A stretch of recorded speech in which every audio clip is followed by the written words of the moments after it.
Welcome back to Healing Tapestries, where we will explore the many threads that shape our mental, emotional, physical, and spiritual well-being. Here you'll find practical tools, gentle insights, and meaningful conversations with holistic practitioners, along with stories from people who are discovering what truly supports their well-being. Thank you for being here.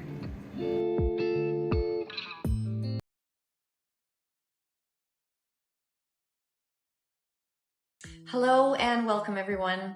This is my very first podcast and I'm thrilled to be here. And I'm even more thrilled that you've taken the time to be here with me as well.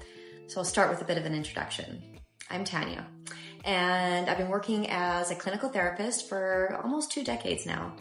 I feel very passionate about my work with people and I'm actually very grateful for the gift of walking alongside someone's journey as they navigate their own hopes and fears. Another thing you should know about me is that I'm an avid traveler, and over the past 10 years, I've been traveling solo around this interesting world, and in doing so, have become so aware of the diverse ways people find healing and growth through various philosophies, cultural practices, and holistic approaches. And it's my hope to share some of this gold dust with you all. Today, we're diving into something deeply important.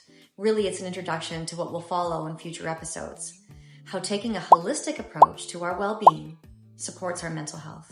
Certainly as a therapist, I have recognized the value of understanding our mind when it comes to healing, as well as making the changes that we desire to make in life. We can't change what we're not aware of.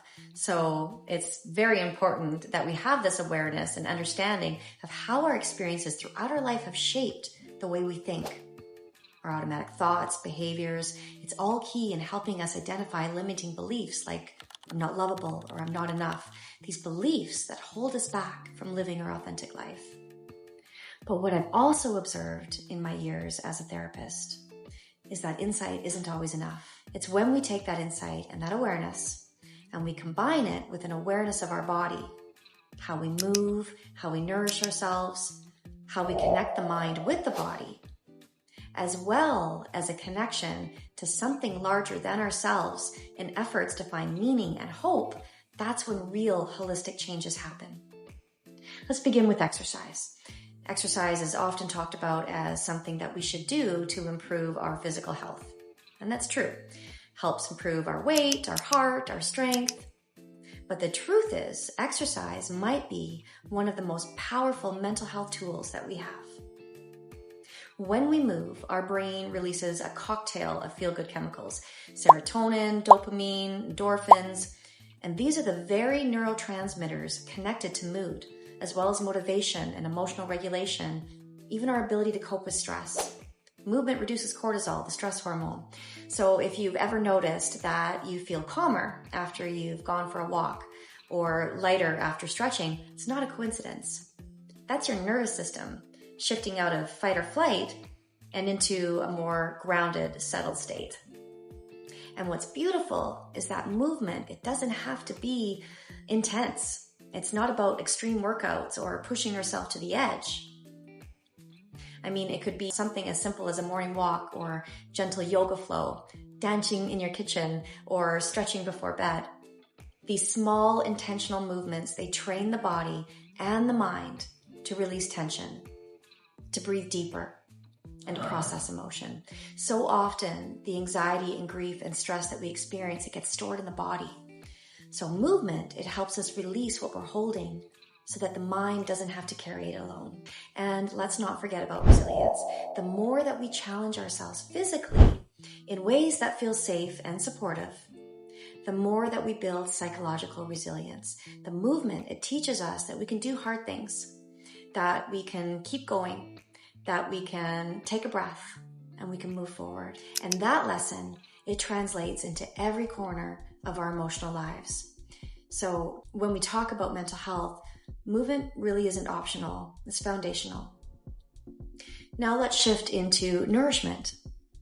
We often think of food as fuel for the body, but it's truly fuel for the mind as well. The foods that we eat directly influence our mood, our clarity, our emotional balance, Let's start with blood sugar. So when we eat balanced meals that include protein or healthy fats, complex carbohydrates, our blood sugar, it stays steady. And steady blood sugar means fewer mood swings, less irritability, and more consistent energy. You know those days when you feel easily overwhelmed or emotional? Sometimes it's not the situation. Sometimes it's the blood sugar crash. Food also gives us, or our brain, the building blocks it needs to create the neurotransmitters that support mental health. Amino acids help us make serotonin and dopamine. B vitamins support our nervous system. Omega-3 fatty acids reduce inflammation and support brain function. Magnesium calms the mind. Zinc supports clarity. And then there's the gut. Did you know 90% of serotonin, that feel-good hormone, it's actually produced in the gut. Our gut bacteria influence our mood, our stress, our sleep, how we respond emotionally.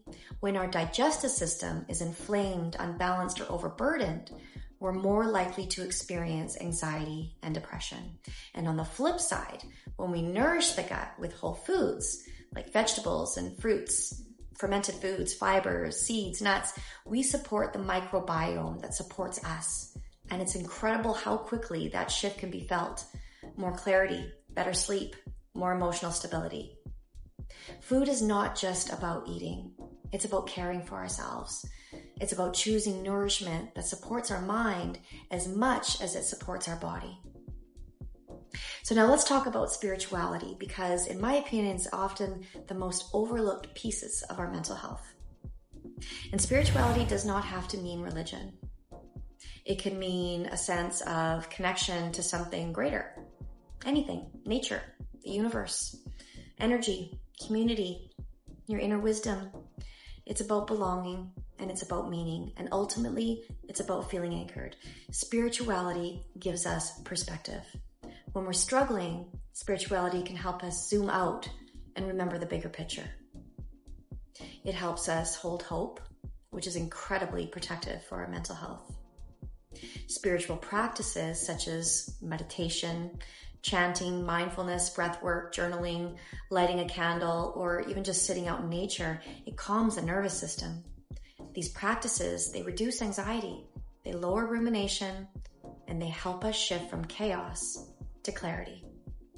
Spirituality also encourages compassion. It softens the harsh inner critic that we all know very well. It helps us accept that in our humanness, we are deeply, beautifully imperfect, always learning and always evolving.